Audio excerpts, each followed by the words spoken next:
We made contact with the Sons of Silence, who invited us to their remote campground outside a cemetery. Our host was the affable Paul Robert Klein, known as PK, the enforcer for the Colorado Springs chapter. I'm not a gangster. I'd be more liable to help your mama than John Q. Public would. And I imagine there's all kinds of law enforcement officials be watching this that you're going to talk to when you put this thing together. And they're going to say, do you realize that guy PK has a federal rap sheet and is thought to be one of the motorcycle gangsters in the country? Yeah? So what? Well, one of the things that we keep track of is their arrest history, and as you can see, PK, or Paul Robert Klein, his arrest history is rather lengthy. My arrest record is one of the ones, unfortunately, that's long. The beliefs that we hold are very similar to the early American settlers. We believe in each other. We don't believe, as a matter of fact, it's against our club rules to shoot dope, smoke cocaine, become addicted to any substance, no matter what, including alcohol. Doesn't say you can't use it, and they do. And it doesn't say anything about not being able to sell that drug or manufacture that drug, just not becoming addicted to it. Club rules and arrest record aside, PK took our crew around to witness some typical Sons of Silence campground activities. Some areas were off limits. There was the macho beer guzzling contest.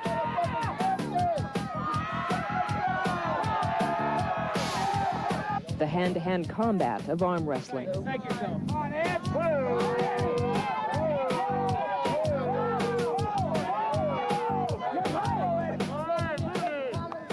And this shooting demonstration with live ammunition. Yes, live ammunition. We do have the capability to be as bad as we need to be. As soon as you tell me you're going to jump my ass, your ass is mine. I'm not going to stand there and argue with you about it. We consider them to be among the top 20 motorcycle gangs in the country. I have heard once you guys were there that there had been some consternation or some disgruntled members of the Sons of Silence that you were allowed in the campground. Gang members have a fascination with death. Gang members know that they're not going to live a long time. This is a demon. As you can see, he's shafting the Grim Reaper sitting over here with his sigh. All right, see him? All right. The demon has his own little tattoo. It says FTW, f the world. And he's shafting death, saying, you want me? Come get me. And that fascination with death is also manifested in their fascination with weapons, with their fascination with homicides, and their involvement in violent crime. Violent crimes against society and against each other in the form of gang wars.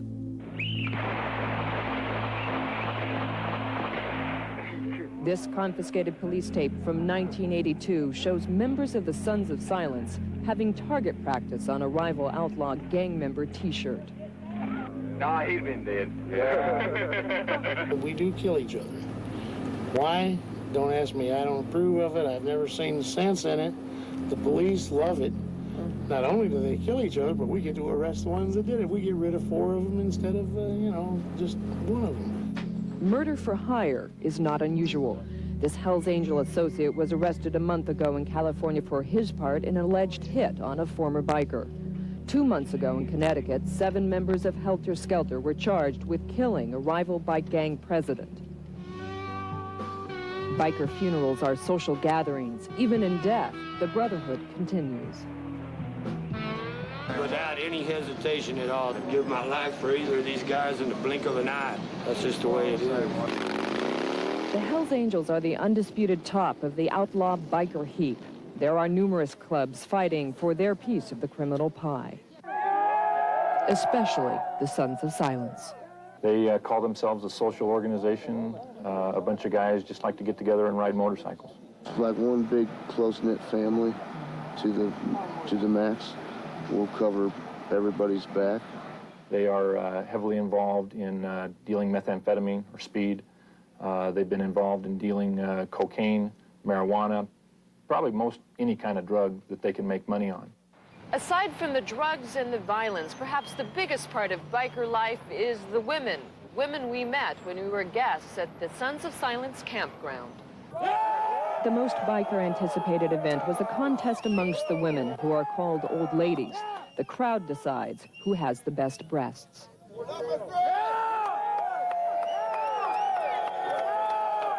Most of the women looked like they were barely out of their teens. The prize, $150. The bikers are probably the epitome of the male chauvinist pig. It is a male organization. Females are not allowed in the club. They are property of the club. They wear patches that I'm sure you've seen in Sturgis as property of Bandito so-and-so. On the other hand, they're viewed in a lesser light than their motorcycles. A good motorcycle to them is very important, very difficult to obtain one that they really like. So they're going to put more credence in their motorcycle than they are in their woman. PK disagrees. Yeah, I've been with the same lady for 5 years. Now, hey, this could be juicy. She's 23, she was 18 when I got her. He shows me a love letter from his wife. Hi, I love you, I miss you, are you being good? Bo says hi, and love you too, Dad. Me, P.S. Ha-ha. Is that ha-ha on the are you being good part? 24 hours later on the streets of Sturgis, it was a different story. And my question is, what is your old lady going to think about this? I'm a charming individual. Is he having fun? Yes, I am. Are you having fun? Absolutely. Doesn't it look like he's having fun? I just want to know one thing. What? Are you a wild one? Yes, she is. Do I look wild? The wild women in biking. I made it myself with leather. Usually put some kind of Harley emblem on it. I tell them when they get little enough. The women that you were talking to in the bikini, the leather bikinis, I mean, those women are hopeless. They're going to be like that for the rest of their lives. One thing we noticed is that a lot of the biker women look more attractive than biker men. Why do they hang out with these guys? Their wild animal magnetism, I suppose. It's their craziness, their vulnerability to not care about what anybody thinks, and a lot of women are attracted to that. I am. Back at the Sons of Silence camp, the women we spoke to echoed the same feeling. Why hang out with a bunch of wimps when you can hang out with these guys, you know? I mean, that's only common sense, you know. Sure, they're all strong, they're all great. I feel safe here. Safer than I do at home, probably. Eve Levine, author of a new book about 1% bike gangs, studied some biker women. If you're between 13 and 18 years of age and you're still, if your size is still pretty tight, then you're welcome. Once you get old, and at 22, if you've been hanging around with bike clubs for 5 years, you're old as a woman. There's someone better who can replace you. And if you walk away with your life, you're lucky. Most of the women you saw at the age of 16 or up will never make it to 35. In women that I've interviewed that have been bike gang associates, they'll tell me that they became involved in a bike gang because of sex, drugs, or parties. And the gangs made them feel like somebody, that they felt like they were important to the gang, whereas they might not be important to someone else. They are tools. A woman is a sexual object, either for the biker's personal pleasure or for his wallet. He'll sell, rent her out. One woman in Florida was crucified to a tree by an outlaw because she failed to return with $10 she was supposed to have collected for performing a sexual act on a man. Anybody can hear of all kinds of stuff. There's white slavery. Everybody knows about white slavery. But there are women happy in the biker life. I love my bikini. Some are like Penny Dees, whose Sons of Silence husband, Norby, was killed in a bar fight. How was he killed? Stabbed 27 times. Has the Sons of Silence been taking care of you? Better than anybody else has. Better than anybody else has. They're godfathers to my son. Couldn't ask for a better father to take his father's place. What we have here are memory patches. These are brothers that have died. Some of them were shot, some of them were stabbed, some of them got in motorcycle accidents. One died natural causes. The bikers have a massive, massive public relations effort going. They hire public relations experts to help convince the public that they're not bad guys. They have runs, toys for tots. They'll collect little teddy bears for kids at Christmas. Here, the Hells Angels donated $3,000 to charity to carry the torch at the 1984 Olympics. Well, there's a bit of good in everyone. And fine, they might do that. They might donate blood. Well, they should, because they draw a lot of it. And there is biker insurance of good public relations through witness intimidation. We know from gang investigations that gangs have readily intimidated witnesses to include homicides, arsons, beatings, rapes, in order to keep people from testifying. The Sons of Silence, several years ago, intimidated one witness by wearing T-shirts, nothing more, just showing up wearing T-shirts that said, "Witnesses die, nobody testifies," on their T-shirts. They didn't say a thing. Have you ever killed a rival? No. Questions like that are not acceptable. Or not answerable?